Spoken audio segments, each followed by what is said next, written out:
Alexander Isak is a snake. He is an absolute traitor. Newcastle fans have been treating him like a king, and he pays them back by faking an injury, refusing to train with the team, and even saying he will never ever wear the Newcastle shirt again.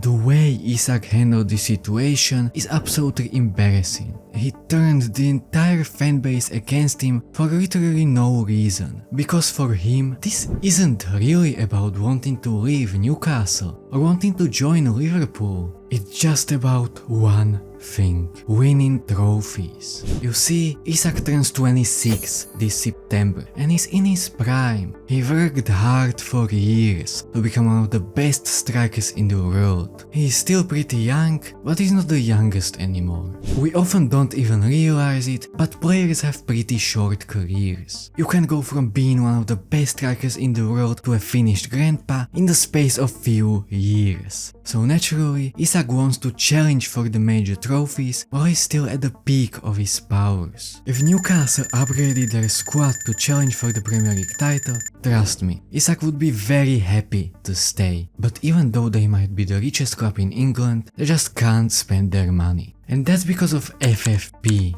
FFP stands for Financial Fair Play, which is ironic because it doesn't really make football fair. It does the opposite. FFP doesn't allow clubs to lose more than £105 million across 3 years. But since big clubs are more popular and have more fans, they are generating more revenue, and therefore they can also spend more money. Newcastle might have the richest owner in the world, but he just can't spend most of his money because the club is not earning enough on its own. And yes, you could argue that it protects the value of big historic clubs and you just can't buy your way to the top, but ultimately it makes football less competitive. The more big clubs we have, the more exciting matches we get. And in the end, that's what we wanna see. The gap between the clubs in the Premier League is getting bigger year after year. In the last 2 seasons, every promoted team went straight back down to Championship.